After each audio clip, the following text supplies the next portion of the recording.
What's up, everybody?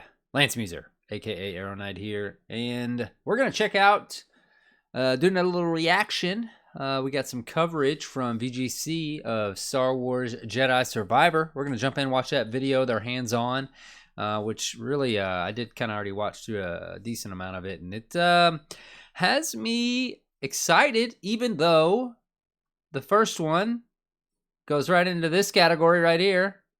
Gaming backlog. I watched these like we did Zelda the other day, and it's like it makes me want to throw them right back in. But then I'd want to start over, and then I would stop playing whatever I'm playing now, and then potentially eventually go back to whatever I'm playing now and start it over. Except for right now it's Destiny, so that one's not a start over kind of game. But anyways, we're going to jump into their article with their hands-on on Star Wars Jedi Survivor. We're going to watch the video. We'll start with the video and then kind of read through the article. But yeah, I'm curious if you guys have been following it, if you beat Star Wars Fallen Order? I'm like drawing a blank a little bit here. I think it was Jedi. Let's see here. Star Wars. It'd help if I get it in the right. Jedi Fallen Order. Yes. Curious if you beat that, what you thought of it. Let us know. But yeah, with that said, here's our YouTube. Of course, we appreciate all the support. We see you guys subscribing. Very much appreciate it. Thanks to everybody that's in the Discord now that has joined recently. We got a lot of new people in there. Very familiar faces, but new to the Discord. And that's been a lot of fun. We can't wait. Jump in if you want to. Of course, we've got links right here on our YouTube channel. We got the Discord. We got a link tree that's got everything on it. The Discord is a cool place. We've got community, general community. We can talk about all kinds of stuff where we talk there. Gaming, of course, and then collecting are the three primary areas right now. But if you want to jump in there, that'd be awesome. A lot of fun people in there, just friendly, fun community, just to have a good time and talk about all the stuff we enjoy. So definitely check that out. Here's the link tree that's on our YouTube if you want to check that out. But anyways, you can just go to @endmuser on YouTube, @endmuser gaming. It's endmuser everywhere. So if you search endmuser, you will likely find us. So yeah, with that said, let's jump into Star Wars Jedi Survivor. This is VGC, by the way. This is where I get, really, it's my, here's my, I was looking up Destiny seasonal icons. Anyways, this is where I look up, get most of my gaming news. So I really like this website. Anyways, let's see here. We've got hands-on. I just lost my mouse. There it is. Hands-on. Star Wars Jedi Survivor is shaping to be an exceptional sequel. Respawn's Jedi Epic continues in a follow-up that looks to address every issue with the first game. So let's jump over here and let's watch the video first and kind of see what we think on this. Not super long, so we'll check this out and then we'll jump back over to the article. Star Wars Jedi Survivor feels like the third game in a series rather than a direct sequel. Every single... And two, I already gave him a shout out, but just a legit shout out. This website's excellent. One of my favorites. It is my favorite. So definitely check out VGC News. I want to say they've got a YouTube channel that I couldn't find the other day, but sure enough, I saw that the video in this article linked to it. And then they're on Twitter as well. I think it's VGC News. If you look at my Twitter, I tagged them. Yeah, right here it is. So check them out. Great channel. Great website. Great channel. Awesome content. So anyways, let's jump back over. The element from the first game feels more refined, polished, and expansive. And if the final game can fulfill the expectations that it left us with after playing for only a few hours, then we may have to retire Assassin's Creed 2 as the benchmark for improvement on a promising original.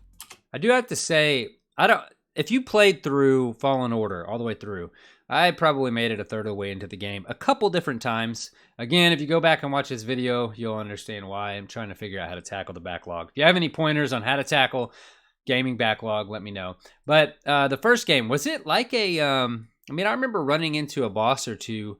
Is it kind of on a I guess you could say maybe entry level Souls like? I know it's not at that point probably, but like when I watch this video, it seems like it's very coordinated moves at the right time. It seems very similar to that. The animations here, the interactions and stuff with these and the finishing moves that he's doing, they just look fantastic. Anyways, just curious if you guys can comment below and let me know on the first one and or it's looking like the second one. The combat seems to be very similar. Our demo began with Cal Kestis crash landing the Mantis onto a lush planet in search of some replacement ship parts. Planet Kobo is occupied.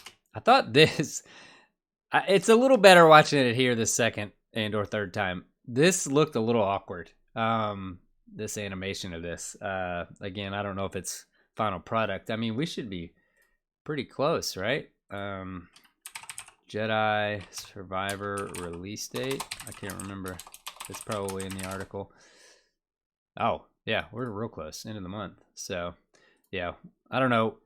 Let me know what you guys think. I mean, it's fine, obviously. The other thing that happens here next is he uses the mount to jump up to this point to be able to get there. So that's an interesting mechanic kind of have to keep in mind in the game. By the Galactic Empire, as well as the last dregs of the fallen Separatist droid army. On his way to meet up with former pilot Grease, who is now propping up the bar in the small settlement, Cal runs into a new group of bandits, the Bedlam Raiders, led by the towering Gendai, Ravis. There is so much more that happened during our 4 hours with the game that we can't discuss, and honestly, if we did, we would be here for days. But rest assured that the sheer number of story threads, interesting leads and references to both the future of the Star Wars canon and the far-flung past had us extremely excited. Cal now has 5 combat stances at his disposal, 3 of which we were allowed to play around with during our session with the game. Single, double-bladed. Yeah, I love he's talking about it here, the lightsaber, single, double-bladed, and then another one he's going to mention that they were able to play with. The stances are obviously not new to games, but interesting. You know, you kind of, I guess, pick your stance. I think he goes on to say here, and it looks like down below in the UI, you can pick between 2 different stances maybe. But I love the combat. It looks really good. I mean, it looks heavy, but I like that heavy feel on your character in games. I like to be able to kind of feel your character. Dual wield, crossguard, the weight of your blaster. character. The last 2 were absent from our demo, which took place around an hour into the game according to Respawn. The crossguard stance. See, this is where I kind of get like Souls-like vibes, you know? Get in, get your hit, and then get out kind of thing. Strategize and neutralize, as we like to call it. Which has been shown off in other promo material, is reminiscent of Kylo Ren's lightsaber, which features a much longer blade and 2 small blades crossing the hilt. Blaster is, well, it's a blaster. While the first game experimented with multiple stances and almost... So I guess, did he chop off his arm there? Yeah, looks like it. Is reminiscent of Kylo Ren's lightsaber, which features a much longer blade and 2 small blades crossing the hilt. Hold on, what just happened there? The crossguard stance, which has been shown off in other promo material, is reminiscent of Kylo Ren's lightsaber. Oh, I totally missed it. Yeah, I don't know why. I don't know why I wasn't seeing that. That's crazy. I mean, I feel for the creature. Stop attacking us, you know. But at the same time, dude, that's crazy. To get to break away, you kind of pull that off. Blades crossing the hilt. Blaster is, well, it's a blaster. While the first game experimented with multiple stances and almost included the dual wield stance as its own bespoke option before being cut during development, that's according to our interview with Respawn, the sequel fleshes each of them out and gifts them with a sprawling skill tree. Each stance is a trade-off. One will deal more damage but is slower, one attacks more rapidly but does less damage on each hit and is weaker against something like blaster fire. It was hinted to us that enemies later in the game may engage in a rock, paper, scissors style battle with the player, where one stance is very clearly designed to take down one type of enemy, whereas it would be very... I wonder if he was toast there. That looked cool, that animation. Looked like he was about to just eat him. Game over. Start again. Respawn. Very weak against another, but our demo largely featured basic stormtroopers to mash up, so we were free to experiment with all 3. Also returning from the first game is Cal's suite of force powers, which have seemed to be revamped somewhat, but not as drastically as the lightsaber combat. For example, the ability to freeze multiple enemies in a circle was somewhat of an ultimate move that Cal charged up over time, where the rest of the force abilities, push, pull, launch off a cliff, remained governed by the same force meter. Once we had our sea legs and we were pulling foes towards us, using them as a human shield against blaster fire, and then skewering them with our lightsaber, it was like riding a bike. The combat is still incredibly fun. It still uses the Souls-like parry system, the timing on which is difficulty dependent, But when you're dealing with large groups of enemies, the free-flowing fun that can be had is very addictive. Yeah, so there's the different stances, which is cool. Obviously, you can tell, like you said, double-bladed, more damage, quicker, but maybe less damage. And then single lightsaber, maybe more damage, but slower. I think it'll be cool. We'll have to see. Are you guys going to pick this up day one? I'm curious. I likely won't. This kind of has like Christmas list written all over it or something. Maybe birthday. I do got a birthday coming up. But yeah, anyways, it also looks like he's playing on Xbox. It appears either that or controller or PC, some sort of PC demo. We found ourselves quickly seeking out fights just to experiment with the large number of moves that each stance offered. You can equip 2 stances at a time, which Cal can flick between using the D-pad.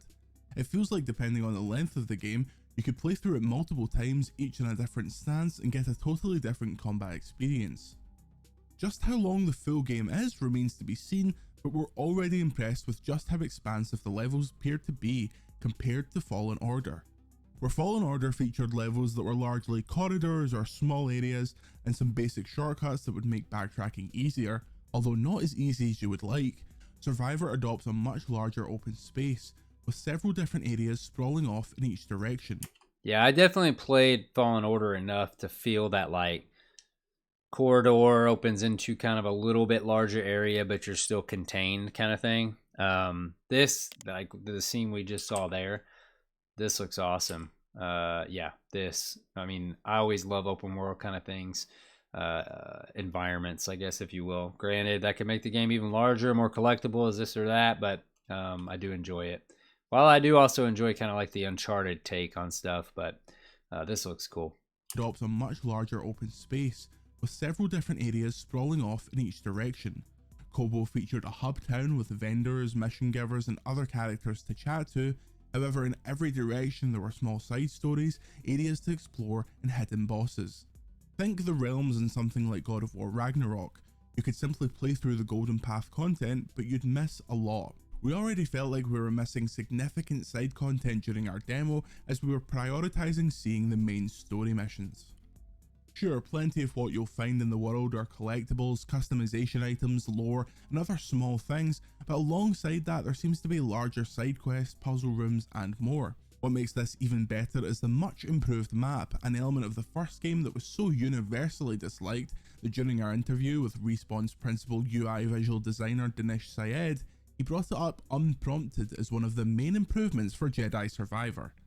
Speaking of customization items, they're one of the game's main collectibles and seemingly a huge focus for the game. Within the few hours that we spent with the game, we found trousers, jackets, hair options, and more. Cal is more customizable than ever, a huge fan request that seems to have been answered and then some. Uh-oh, it's got some sort of grapple. Is that in the first game? Grapple's like instant sales. Sure, it's a bit immersion breaking to make it through a difficult platforming puzzle only to find out that the chest that you were so desperately seeking out had nothing but a mullet in it, but even among the other people taking on the demo, the range of different Cals that players can build was pretty impressive. Visually, the game is a huge improvement on the first, with the... Yeah, I mean, that environment right there looks fantastic. That looks really cool. I do wonder, like, this looks like the first one. You know, you go into a kind of an open area, but it's not super huge. I wonder how open world it's going to feel. He mentioned earlier the vendors and stuff. So it seems like there's decent amount of those kind of things, maybe. Caveat being that we're playing it on a PC with basically turned everything up to the highest setting. Even so, the visual leap was significant not only in the stunning vistas and lush fauna, but in the detail on Cal's face. Respawn are well aware of this, and there was a good few moments where Cal would take a breather from the action so that both of us could appreciate the beautiful scenery. Those animations. We want to play more Star Wars Jedi Survivor right now. The game is just bursting with smart This changes. is cool. I remember this. Like, I love when you run into bosses like this. I'm assuming this is some sort of level of a boss. Every little thing that annoyed us in that first game seems to be fixed, and even the stuff that was great, like the enjoyable hack and slash combat and the strong story, seemed far improved. The story specific... This looks like the baddie that he was fighting earlier, I think. Typically, details of which we have to be incredibly tight-lipped about is very exciting. When the splash screen appeared after the final cutscene telling us our demo was finished, we were desperate to find out what was going to happen next. The biggest question remains over just how many of these larger planets the game actually contains, but so far it's an adventure we're extremely excited to return to and to find out just how massive the galaxy is for ourselves. Yeah, so and plus it's Star Wars, you know. I love playing the Old Republic and you get your lightsaber and you just, or any Star Wars game for that matter. Well, we also even have toys, of course. It's like just that sound, dude. You just get out your lightsaber over and over again. So yeah, I mean, what do you guys think? Watch the video. Are you is this something you're looking to get day one? Something maybe down the road, but interested in? I'm curious. You know, let us know your feedback on what you think. We'll kind of take a look at the article here, but it might reiterate some of the stuff that Jordan talked about in the video. Let's see. Star Wars Jedi Survivor feels like a third game in the series rather than a direct sequel, and obviously that's building off of they seem to be addressing every issue maybe fans had with the first game. Every element from the first game feels more refined, polished, and expanded upon, and if the final game can fulfill the expectations that our demo left us with after playing for a few hours, yep, he mentions we may have to retire Assassin's Creed as a benchmark for improvement on a promising original. Our demo began with Cal crash landing the Mantis on a lush planet in search of some replacement ship parts. The planet Cabo, if I'm not getting that right, you know, it is occupied by the Galactic Empire as well as the last dregs of the fallen separatist droid army. On his way to meet up with his former pilot Grease, who is now propping up the bar in a small settlement, Cal runs into a new group of bandits and Bedlam raiders led by the towering Jedi Ravies. There's so much more that happened during our 4 hours with the game that we can't discuss, and honestly, if we did, we'd be here for days. So he talked about this in the video. Let's see. The sheer number of story threads, interesting leads, and references to both the future of the Star Wars canon and the far-flung past had us extremely excited. Okay, that's cool. Cal now has 5 combat stances: single, double, dual wheel, cross guard, and blaster. The last 2 were absent from our demo, which started around an hour into the game. Okay, according to Respawn. Let's see here. The crossguard stance, which has been shown in other promotional materials, reminiscent of Kylo Ren's lightsaber. All right, which features a much longer blade and 2 small blades crossing the hilt. Blaster, well, a blaster. All right, that's cool. I didn't even think about that. That's the blaster stance. So that's in the game. Was that in the first game? I don't feel like maybe there was. I feel like maybe there was. So while the first game experimented with multiple stances, what's up, Among Us? Shout out, Amongst Us. While the first game experimented with multiple stances and almost included the dual-wield stance as its own bespoke option before being cut during development, according to our interview with Respawn, the sequel fleshes each of them out and gifts them all sprawling skill trees, which we kind of saw in the video there. At least 3 of them. Each stance is a trade-off. We learned about that in the demo. Let's see here. Also returning from the first game is Cal's suit of force powers, which seem to have been revamped somewhat. For example, the ability to freeze multiple enemies in a circle was somewhat of an ultimate move that Cal charged up over time. Destiny Super? Whereas the rest of the force arsenal, push, pull, launch off a cliff, all remained governed by the force meter. Once we had our sea legs and were pulling foes towards us, using them as a human shield against blaster fire, then skewering them with our lightsaber, it was like riding a bike. The combat is still incredible fun. All right. Seems like that's still intact. It still uses a Souls-like parry system. Okay, I thought he said party system in the video when I first watched it. That makes more sense. The timing on which is difficulty dependent, but when you're dealing with large groups of enemies and the free-flowing fun that can be added is compelling. We found ourselves quickly seeking out fights just to experiment with the large number of moves each stance had to offer. All right, just how long the full game is remains to be seen, but we're already impressed by how expansive the levels appear to be when compared to Fallen Order. Whereas first game featured levels, yep, we talked about that in the video. Cabo features a hub town with vendors. Talked about in the video, but this is what I was reiterating. Mission givers and other characters to chat to. However, in every direction. So it's the hub town. We do have a hub town. There are small side stories, areas areas to explore and hidden bosses. Think of the realms of God Ragnarok. Realms in God of War Ragnarok. You can simply play through. Yep, we talked about that. These screenshots look cool too. I don't know if all of these are from the video. Yep, that was in the video. I think all of these are from the video. This looks cool. Love our companion. Yeah, mullet and the beard just looks weird. I mean, if you got that, I'm sure you're rocking it. It looks great. I just mean on Cal there. It looks different. All right, sure. Plenty of what you'll find in the world are collectibles, customization items, lore, and other small items. But alongside that, there are seemingly larger side quest puzzle rooms and more. What makes this even better is the much improved map. We talked about that. I wanted to see the map. I don't think we saw the map in the video. Customization either there are one of the game's main collectibles. They are, if I could speak. And seemingly a huge focus of the game. Within the few hours we spent with the game, we found trousers, jackets, hair options, and more. All right. Seems to be a lot of customization with collectibles. Visually, the game is a huge improvement on the first. Talked about that in the video. We want to play more Star Wars Jedi right now. The game is just bursting with smart changes. Every little thing that annoyed us in the first game appears to be fixed. The story specifically details of which we have to be incredibly tight-lipped about. It's very exciting. Splash screen appear after the final cutscene, telling us the demo is finished. The biggest question remains over just how many of these larger planets the game actually contains, but so far it's an adventure we're extremely excited to return to and to find out just how massive the galaxy is for ourselves. So this looks really cool. I mean, it seems like at this point a solid purchase if you plan on picking it up. I don't know if it's going to be on Game Pass. Jedi Survivor Game Pass. Fortunately, Star Wars won't be a part of Game Pass. Take it for what that is. Yeah. I mean, here's Xbox news.